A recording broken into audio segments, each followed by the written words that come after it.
Assalamu alaikum students, hope you are fine.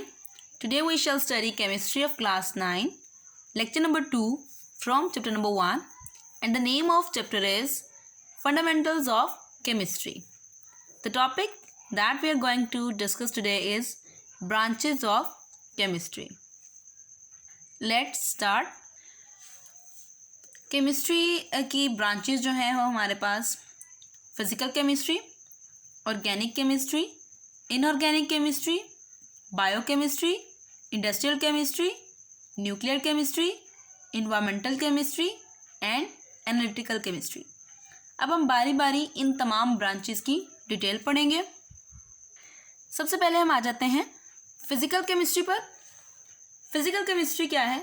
Deal with the relationship between the composition and physical properties of matter along with change in them.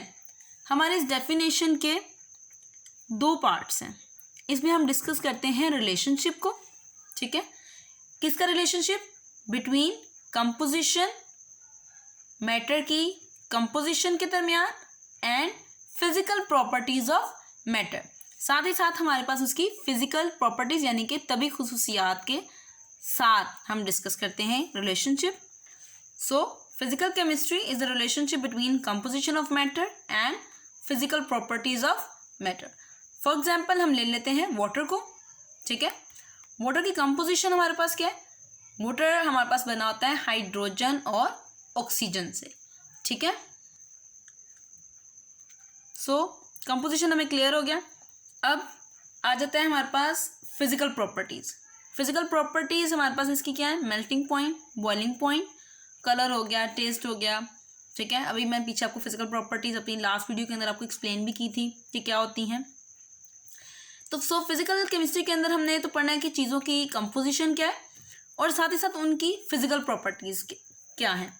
अब like यहाँ पर अगर पानी की ये composition है hydrogen और ऑक्सीजन, अगर ये कंपोजिशन चेंज हो जाती है तो जाहिर बात है फिर इसकी फिजिकल स्टेट्स जो हैं वो भी चेंज हो जाएंगी. ठीक है, तो किसी भी मैटर की कंपोजिशन और उसकी फिजिकल स्टेट में एक रिलेशनशिप पाया जाता है. ठीक है, उसे हम डिस्कस करते हैं इन फिजिकल केमिस्ट्री. अब हमारे पास आ जाती हैं एप्लीकेशंस. एप्लीकेशंस को हम यूज़ कहाँ करते हैं? इसमें हम पढ़ते हैं स्ट्रक्चर ऑफ एटम. ठीक है, एटम की साख क्या है, फॉर्मेशन ऑफ मॉलिक्यूल, किस तरह से दो एटम या दो से ज़्यादा एटम्स आपस में मिलते हैं और मॉलिक्यूल बनाते हैं, ये भी हम इसमें डिस्कस करते हैं. और साथ ही साथ हम डिस्कस करते हैं behaviour of gas, liquid and solid. Behaviour कि किस तरह से गैस का बिहेवियर क्या है, लिक्विड का बिहेवियर क्या है, सॉलिड का बिहेवियर क्या है, ये भी हम डिस्कस करते हैं इन फिजिकल केमिस्ट्री. नेक्स्ट हमारे पास है ऑर्गेनिक केमिस्ट्री. ऑर्गेनिक केमिस्ट्री क्या है? The study of covalent compounds of carbon and hydrogen means hydrocarbons and their derivatives. अब हमारे इस डेफिनेशन के अंदर जो चीज़ें समझने वाली हैं वो सबसे पहले है कोवलेंट कंपाउंड्स. ठीक है, then hydrocarbons and then derivatives of hydrocarbons. अब बारी बारी में आपको इनको एक्सप्लेन करती हूँ. सबसे पहले कोवलेंट कंपाउंड्स. कोवलेंट कंपाउंड्स ऐसे कंपाउंड्स हैं जिनके अंदर कोवलेंट बॉन्ड मौजूद हो. ठीक है, compounds which have covalent bond. Okay, अब ये कोवलेंट बॉन्ड क्या है? कोवलेंट बॉन्ड दो एटम्स के दरमियान में ऐसा बॉन्ड है, ऐसा ताल्लुक है जो बनता है म्यूचुअल शेयरिंग ऑफ इलेक्ट्रॉन्स की वजह से. ठीक है, यानी कि दोनों जो हैं वो अपने अपने इलेक्ट्रॉन्स शेयर करते हैं तो हमारे पास कोवलेंट बॉन्ड बनता है. और ऐसे कंपाउंड जिनके अंदर कोवलेंट बॉन्ड मौजूद हो वो कहलाते हैं कोवलेंट कंपाउंड्स. ठीक है, अब आपको इसकी एग्जांपल देती हूँ. यहाँ देखें, हाइड्रोजन अपना एक इलेक्ट्रॉन शेयर कर रहा है और क्लोरीन भी अपना एक इलेक्ट्रॉन शेयर कर. जब ये दोनों अपना एक एक इलेक्ट्रॉन शेयर करते हैं तो इनके दरमियान में ये बॉन्डिंग बन जाती है. और ये बॉन्डिंग क्योंकि बनी है शेयरिंग ऑफ इलेक्ट्रॉन की वजह से, इसलिए हम इसे कहते हैं कोवलेंट बॉन्डिंग. ठीक हो गया. नेक्स्ट हमारे पास है हाइड्रोकार्बन्स, जो हमारे डेफिनेशन का सेकंड पार्ट था. ठीक है, हाइड्रोकार्बन्स क्या है? हाइड्रो हाइड्रोजन से निकला है और कार्बन्स कार्बन से. ठीक है, तो हाइड्रोकार्बन्स का मतलब है ऐसे कंपाउंड जिनमें हाइड्रोजन और कार्बन मौजूद हो. जैसे कि आपको ये तस्वीर में नज़र आ रहा है, ये कार्बन है और ये हमारे पास हाइड्रोजन्स अटैच हैं इसके साथ. ठीक है, कार्बन और हाइड्रोजन से जो चीज़ बनती है वो हमारे पास कहलाती है हाइड्रोकार्बन्स. और ये हमारे पास स्ट्रक्चर है मीथेन का. लास्ट पार्ट था हमारे डेफिनेशन का डेरिवेटिव्स.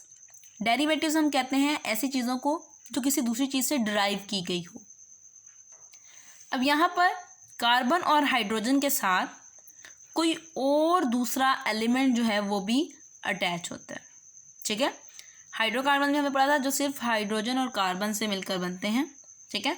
और हाइड्रोकार्बन के डेरिवेटिव्स वो हैं जिनमें हाइड्रोकार्बन्स के साथ कोई दूसरा मॉलिक्यूल, कोई दूसरा एटम जो है वो भी ज्वाइन हो। जैसे अब ये हमारे पास मिथाइल अमाइन है, तो मीथेन के साथ अमाइन ग्रुप या अमोनिया ग्रुप जो है वो अटैच हो गया, ठीक है, और इसने मिलकर बना दिया है मिथाइल अमाइन। तो इसलिए हम इसको कहते हैं डेरिवेटिव है ये हाइड्रोकार्बन्स का। सो अब आपको ऑर्गेनिक केमिस्ट्री की डेफिनेशन क्लियर होगी कि इसके अंदर हम पढ़ते हैं covalent compounds of carbon and hydrogen, जिन्हें हम हाइड्रोकार्बन्स भी कहते हैं, और साथ में हम इसमें पढ़ते हैं इसके डेरिवेटिव।